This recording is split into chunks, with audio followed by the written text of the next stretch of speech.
Hello class 11 students, welcome to today's online class. In today's class we are going to start the small chapter, the last chapter as well, chapter 15 waves. We have already gone through a lot of phenomena in this chapter, in this class 11th, and now we are going to understand about a physical phenomena, एक ऐसी भौतिक घटना जिसके through by which the transfer of energy and momentum can be done. So in today's class we'll go through the introduction of wave. We will see some types of waves, what are the types of waves, and we'll also see terms related with it. So today's class is going to be the half part of the wave. By the way, you will understand about these waves in 11th as well as in 12th. हम देखेंगे कि हम 11th class में थोड़े से part को समझते हैं, most of the time mechanical wave की बात करते हैं, टाइप्स ऑफ वेव में उसको समझेंगे, और कुछ पार्ट को हम 12th में समझते हैं. It is a wide phenomena of physics, that's why it is divided into two parts, first in the 11th class, then you will later understand it in the 12th class. So let us start first of all waves. Let us see what is the definition of it, how we can see wave as to be. Wave is a physical phenomena of transferring energy and momentum from one point to another point without any transportation of matter between this point. इसका मतलब ये हो रहा है कि एक point से दूसरे पॉइंट तक एनर्जी को ट्रांसफर करना है, एनर्जी पहुंचनी है, एनर्जी जाएगी, मोमेंटम पहुंचेगा एक पॉइंट से दूसरे पॉइंट तक, मगर ये बीच में जो जहां से सोर्स से जहां से ये एनर्जी निकल रही है वो मैटर, और इसके मीडियम में जो जहां से ट्रेवल करेगा वो वहीं रहेगा, वो मैटर मूव नहीं करेगा, सिर्फ एनर्जी आगे पहुंचेगी. तो ऐसे फिजिकल फिनोमिना को हम वेव कहते हैं. तो अब वेव की बात हो गई, तो वेव मोशन कैसे करेगा इसके बारे में देखते हैं. इन अ वेव मोशन, जब वेव मोशन करता है, वेव आगे बढ़ता है, disturbance travel through some medium, but the medium does not travel along with the disturbance. इसको एग्जांपल समझने के लिए समझिए कि एक पत्थर को मैंने ठहरे हुए पानी में, एक तालाब के जैसा ठहरा हुआ पानी रहता है, उसमें पत्थर को गिराया, पत्थर गिरा और एक डिस्टर्बेंस पैदा किया. डिस्टर्बेंस क्या होगा, फैलेगा. आपने देखा होगा पानी में ये डिस्टर्बेंस आगे बढ़ते जाता है, रुका हुआ पानी डिस्टर्ब होते जाता है और आगे भी डिस्टर्ब होते जाता है, और ये डिस्टर्बेंस फैलते जाता है. तो जो डिस्टर्बेंस इस पत्थर ने पानी में पैदा किया वो एक वेव पैदा किया, एक एनर्जी पैदा किया. वो काइनेटिक एनर्जी क्या कर रही है, इसे आगे फैला रही है. इसी प्रकार से ये मोशन होगा, वेव का मोशन होगा अक्रॉस द लेक. ये डिस्टर्बेंस होगा जो आगे बढ़ेगा, पार्टिकल वहीं का वहीं रहेगा. याद रखने वाली बात ये है कि यहाँ पे ये पार्टिकल जो है वो वहीं का वहीं रहेगा. इसमें जो समझने वाली बात है वो ये है, जैसे कि इस पॉइंट पे डिस्टर्बेंस पैदा हुआ, ये डिस्टर्बेंस हर डायरेक्शन में बढ़ते जाएगा, रेडियली आगे चलते जाएगा. ध्यान रखना, यहां के पार्टिकल यहीं के यहीं रहेंगे, पार्टिकल आगे नहीं जा रहे हैं, पार्टिकल यहीं है. ये पार्टिकल अपनी जगह में मोशन कर रहे हैं. कैसा मोशन, इसके जस्ट पहले वाला चैप्टर जिसमें आपने समझा सिंपल हार्मोनिक मोशन, अपने मोशन को रिपीट कर रहे हैं, वो ऑसिलेशन कर रहे हैं, समझिए. तो वो क्या होगा, अपनी जगह पे ही वाइब्रेशन होगा, अपनी जगह पे वाइब्रेट करेगा, अपनी जगह पे सिंपल हार्मोनिक मोशन करेगा, आगे नहीं जाएगा. सिर्फ क्या आगे जा रही है, डिस्टर्बेंस आगे जा रहा है, वेव आगे जा रहा है. I hope you have understood a little bit about wave and wave motion. So let us see example. The example was same. The stone thrown on the water in a pond and ripples. ये लहरें या बोले, लहरें नहीं बोलना चाहिए, जो disturbance जो पैदा हो रहा है उसे रिपल्स बोल रहे हैं. Ripples travelling on the surface of water in concentric circle. आप देखेंगे ये रिपल्स क्या बना रहे होंगे, कॉन्सेंट्रिक सर्कल के फॉर्म में आगे बढ़ते हैं, कॉन्सेंट्रिक सर्कल के फॉर्म में आगे बढ़ते हैं, एक सेंटर वाले बहुत सारे circle. Propagation of sound wave भी ऐसी होता है. We have already understood, we have already gone through about sound waves in class 9th, और उसमें हमने देखा था साउंड वेव भी ऐसे ही आगे बढ़ते. कुछ चीज वाइब्रेट हुई, उसने अपने मीडियम के पार्टिकल को भी वाइब्रेशन किया. वो मीडियम का पार्टिकल कहीं दूर नहीं जा रहा, वहीं पे अपनी जगह पार्टिकल वाइब्रेट कर रहा है और अपने एडजेसेंट पार्टिकल को भी मोशन दे दिया. वो भी वाइब्रेट करने लगा, अगला वाला पार्टिकल भी वाइब्रेट करेगा, अगला वाला पार्टिकल वाइब्रेट करेगा. रेयर फ्रैक्शन कंप्रेशन बनाने लगते हैं. कंप्रेशन, रेयर फ्रैक्शन, इसके बारे में हम लोग आज पढ़ेंगे. तो साउंड वेव भी वेव के फॉर्म में होता है. Fluttering of flag in breeze, जब हवा चलती है तो झंडा, फ्लैग कैसे लहराता है. आप देखोगे झंडे का जो फ्लैग का जो कपड़ा है वो आगे नहीं जा रहा, अपनी जगह में टू एंड फ्रो, आगे और पीछे वाइब्रेट कर रहा है, आगे और पीछे मोशन कर रहा है. और वो डिस्टरबेंस उस फ्लैग के कपड़े में आगे बढ़ती जाती है. इसी को हम लोग फ्लटरिंग ऑफ फ्लैग भी बोलते हैं. So that kind of all type of propagation of wave is being seen in wave motion. तो कितने प्रकार के वेव्स हो सकते हैं? तो it has been seen that there are basically 3 types of wave: mechanical wave, electromagnetic waves, matter waves. In this chapter of class 11, we are going to mainly go through the topic mechanical wave. हम इस साल 11th class में mechanical wave के बारे में जोर डालेंगे. 12th में we will understand about electromagnetic waves. Electromagnetic waves का एक चैप्टर होगा जिसमें हम लोग देखेंगे इलेक्ट्रोमैग्नेटिक वेव. वो थोड़ा अलग कॉन्सेप्ट में पढ़ा जाता है, इसलिए उसे अलग देखेंगे. फिर टर्म्स रिलेटेड सेम होंगे. और फिर जब आप if in case you will understand about the physics at the latter part also, तो आप देखेंगे मैटर वेव के बारे में क्वांटम फिजिक्स में. So this are the 3 types of wave. So let us now move to types of mechanical motion, wave motion. तो mechanical wave के बारे में पढ़ते हैं. मैकेनिकल वेव मोशन कैसे होता है ये पढ़ते हैं. मैकेनिकल वेव में मोशन कैसे होता है. तो ट्रांसवर्स वेव मोशन सबसे पहले देखते हैं. Transverse wave motion.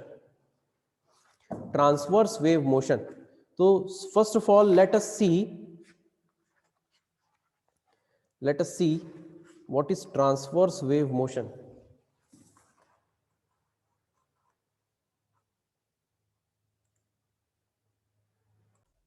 Okay, before we go through the types of mechanical wave, let us see a little bit about what are mechanical waves. So any wave which needs medium to propagate, ऐसा कोई भी wave जिसको medium की जरूरत पड़ेगी आगे बढ़ने के लिए. Like for example sound wave. Sound का सोर्स जो होगा, साउंड का जो सोर्स होगा, let us see with an example. कि मान लो एक साउंड का सोर्स है, ये एक साउंड का सोर्स है और ये सोर्स क्या कर रहा है? डिस्टरबेंस पैदा कर रहा है. ओके, यही है जो वाइब्रेशन पैदा कर रहा है. और यही वाइब्रेशन आगे बढ़ेगा मीडियम में. मीडियम के पार्टिकल क्या करेंगे? मीडियम के पार्टिकल वाइब्रेट करने लगेंगे, सिंपल हार्मोनिक मोशन करने लगेंगे. और ये मीडियम का पार्टिकल अपने बाजू वाले मीडियम को भी वाइब्रेट करने, उसके बाजू वाले मीडियम को ये. तो इस प्रकार से ये वेव आगे बढ़ने लगेगी. ये मीडियम का पार्टिकल नहीं होता तो ये सोर्स अपने वेव को आगे नहीं पहुंचा पाता, साउंड वेव को आगे नहीं पहुंचा पाता. So any kind of wave which need material medium to propagate and in which Newton's law can be applied, isn't it. अब मैकेनिकल वेव है मतलब इसमें जो देखिए एक दूसरे को धकेल रहे हैं, मोमेंटम प्रोवाइड कर रहे हैं, एनर्जिया की बात हो रही है. So this all things comes along in mechanical wave. So let us now go through types of mechanical wave motion. First one is transverse wave motion. Let us understand about the transverse wave motion. What is transverse wave motion? It is that wave motion in which individual particle of medium execute simple harmonic motion. तो दोनों में होगा. Simple harmonic motion transverse में भी होगा, longitudinal में भी होगा. मगर about their mean position in a direction perpendicular to the direction of propagation of wave motion. मतलब एक वेव अगर इस तरह एक्स डायरेक्शन में, एक्स एक्सिस के डायरेक्शन में आगे बढ़ रही है, तो इसमें मीडियम के जो पार्टिकल होंगे वो इस एक्स डायरेक्शन के परपेंडिकुलर, एक्स डायरेक्शन ये है, एक्स डायरेक्शन ये है, उसके परपेंडिकुलर सिंपल हार्मोनिक मोशन करेंगे. सिंपल हार्मोनिक मोशन ऐसा होगा और वेव ऐसे आगे बढ़ रही है. तो ऐसे टाइप के वेव मोशन को हम लोग ट्रांसवर्स वेव मोशन बोलेंगे. इसीलिए लिखा हुआ है simple harmonic motion about their mean position. एक मीन पोजीशन हो गया, उसके अबाउट ये सिंपल हार्मोनिक मोशन कर रहे हैं इन अ डायरेक्शन परपेंडिकुलर. देखो ये एक्स एक्सिस के डायरेक्शन में वेव आगे बढ़ रही है इधर, और ये इस तरीके से वाइब्रेट कर रहे हैं या सिंपल हार्मोनिक मोशन कर रहे हैं. ऐसा कहां दिखेगा sir? Moment of water particles when stone is dropped. तो ये स्टोन वाली बात किए थे, पानी में हमने पत्थर को डाला तो उस मीडियम पानी में गिरा, तो पानी में जो पार्टिकल्स है वो ऊपर और नीचे, अप एंड डाउन अपना सिंपल हार्मोनिक मोशन कर रहे हैं, मगर ये वेव फैले जा रही है. ये वेव उसके परपेंडिकुलरली फैले जा रही है जिस डायरेक्शन में इसका मोशन हो रहा है उसके. Movement of string of sitar, sitar का जो वायर है वो ऐसा वाइब्रेट करेगा और अपने वेव को आगे की तरफ बढ़ाएगा और उधर के भी वायर वाइब्रेट करने लगेंगे. तो ये particle here see in this diagram, this particle is going up and down and wave is being propagated in horizontal direction and creating crest and trough. crest and trough, ये crest and trough जो बन रहा है यहाँ पे, ये क्या हो रहा है? एक्चुअली ये पार्टिकल्स, यहाँ पे देखो ये जो रेड कलर का डॉट दिख रहा है, ये पार्टिकल ऊपर जा रहा है और जब ये नीचे आता है तो ट्रो बनता है और ऊपर जाता है तो क्रेस्ट बनता है. ये ऐसा पार्टिकल ऐसे सिंपल हार्मोनिक मोशन कर रहा है. मगर वेव आगे कहां से बढ़ रही है? ये वेव एनर्जी आगे जा रही है, वेव की जो एनर्जी वो आगे जा रही है, मगर पार्टिकल्स वहीं के वहीं सिंपल हार्मोनिक मोशन कर रहे हैं. So in this on the other hand longitudinal wave motion क्या होता है? जस्ट उसके opposite, it is that wave motion in which individual particle of medium execute simple harmonic motion about their mean position along the same direction. अब ये देखिए इसमें यही अंतर है, along the same direction. Wave इधर आगे बढ़ रहा है, इधर आगे बढ़ रहा है वेव, तो ये इस ही डायरेक्शन में along and opposite he, perpendicularly नहीं, parallel ही अपना मोशन देंगे, simple harmonic motion along which the wave is being propagated. तो कौन से ऐसे वेव्स हैं? Sound wave travel through air in the form of longitudinal wave motion. हाँ, साउंड वेव ऐसे ही ट्रेवल करते हैं. देखो पार्टिकल है, जब वो सोर्स ने वाइब्रेशन क्रिएट किया तो ये पार्टिकल कैसे आगे जाएगा फिर पीछे जाएगा, आगे जाएगा और पीछे जाएगा. ये आगे और पीछे जाने के साथ साथ यहाँ पर एक पैटर्न क्रिएट होता है इस मीडियम में. वो क्या क्रिएट करता है? एक जगह उस मीडियम के पार्टिकल्स दूर दूर रहते हैं और एक जगह पार्टिकल्स पास पास हो जाते हैं इस वाइब्रेशन के कारण, इस सिंपल हार्मोनिक मोशन के कारण. इसी कारण रेयर फ्रैक्शन, देखो यहाँ पे याद आ रही वाली बात, rarefaction and compression create होते जाते हैं. रेयर फ्रैक्शन और कंप्रेशन क्रिएट होते जाते हैं मीडियम में, और इसी प्रकार से ये वेव आगे बढ़ता है. सो these all were the types of mechanical wave, types of mechanical wave motion. So now before understanding and before knowing more about the mechanical wave, we have to go through some terms related with it. So those are some important terms related to wave motion. First one is amplitude. Amplitude of a wave is the magnitude of maximum displacement of the particle from their equilibrium position as the wave passes through them. तो चलो एक diagram के through ही देखते हैं. We have seen this diagram.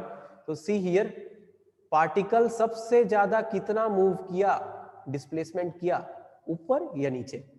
सो ये है mean position, ये blue line is the mean position of this particle. यहाँ पे था वो, ये सबसे ज्यादा ऊपर यहाँ तक गया और सबसे ज्यादा नीचे यहाँ तक गया, यहाँ तक है ना, देखो ये यहाँ तक, नीचे यहाँ तक.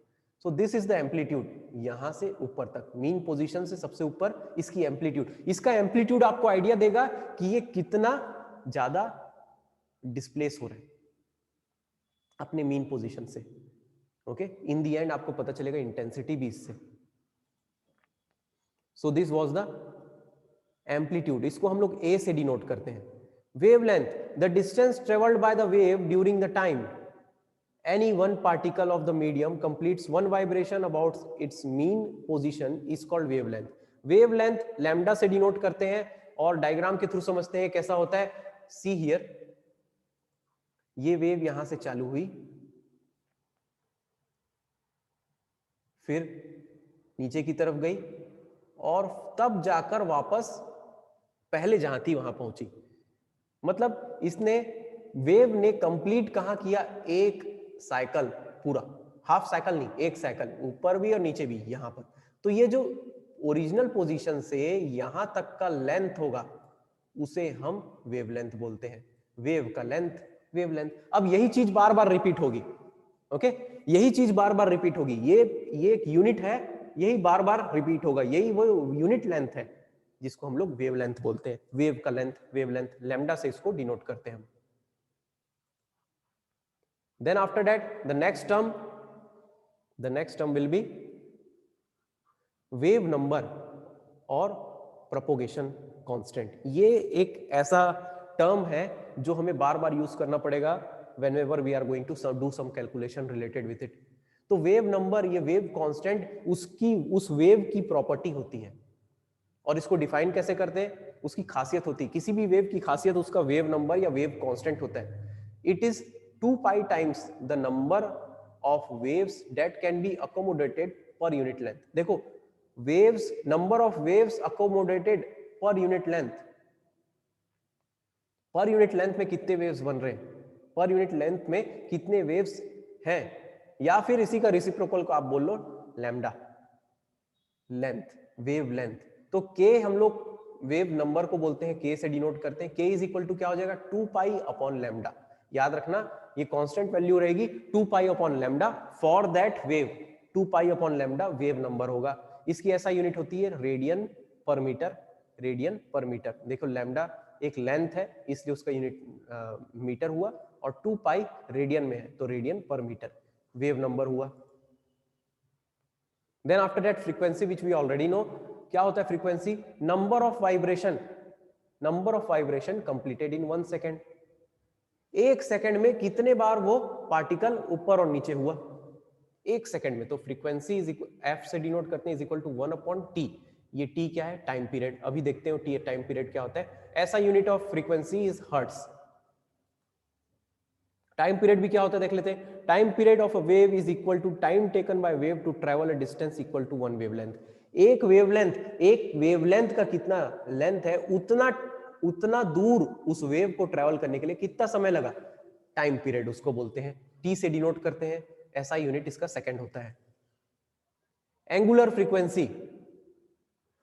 Frequency of wave is 2 pi times the frequency of the wave. अब देखो ये वेव आगे बढ़ रहा है तो इसकी फ्रीक्वेंसी होगी कुछ, सॉरी इसकी कोई वेलोसिटी होगी. देखो वेव आगे बढ़ रहा है, किसी वेलोसिटी से आगे बढ़ेगा, मगर ये ऑसिलेट भी कर रहा है, इसीलिए उसको एंगुलर फ्रीक्वेंसी बोलते हैं, जिसको हम ओमेगा से डिनोट करते हैं. तो we see here, we already no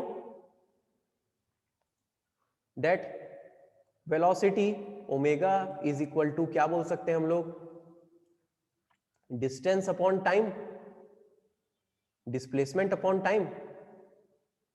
distance या डिस्प्लेसमेंट अपॉन टाइम बोल सकते हैं. ठीक, तो ये टी टाइम हुआ टाइम पीरियड और डिस्प्लेसमेंट कितना हुआ. देखो डिस्प्लेसमेंट, यूनिट टाइम ले लेते हैं. यूनिट डिस्प्लेसमेंट क्या होता है, व्हाट इज यूनिट डिस्प्लेसमेंट. देखो वेव ऐसे चालू किया और पूरा एक साइकिल कंप्लीट किया. एक साइकिल में कितना डिग्री वो गोल घूम गया, एक साइकिल में कितना डिग्री वो गोल, डिग्री में नहीं देखेंगे, रेडियन में बोलेंगे. तो वो 2 पाई रेडियन, 360 डिग्री को ही 2 पाई रेडियन बोलते हैं. तो डिस्प्लेसमेंट की जगह 2 पाई आ जाएगा और नीचे आ जाएगा टी. 2 पाई अपॉन टी और 1 अपॉन टी क्या होता है, ये 1 अपॉन टी जो है यही हो जाता है. तो यहाँ पे लैम्डा इज इक्वल टू क्या हो जाएगा, ओमेगा इज इक्वल टू क्या हो जाएगा, 2 पाई इसका डिस्प्लेसमेंट हुआ एक साइकिल पूरा, और 1 अपॉन टी को हम लोग फ्रीक्वेंसी बोलते हैं, इसलिए ये हो गया 2 पाई एफ. एंगुलर फ्रीक्वेंसी या angular velocity of a wave, जिसको एंगुलर फ्रीक्वेंसी बोलते हैं, that will become 2 pi F. SI unit what will be its, SI unit radian per second. देखो 2 पाई रेडियन में और अपॉन टाइम सेकंड में, तो radian पर second. So these are the terms related with the wave. I hope you have understood all the terms. These terms we have already gone through in previous classes. By the way, some of the terms are new, like wave number and angular frequency. Those things will get clear more when you will do some numericals related to it. So this is it for today. Today we have understood what are waves, what are the types of wave, how wave is being propagated, and terms related with it. We will understand more about it in one more class. This is it for today. Keep studying. Have a nice day.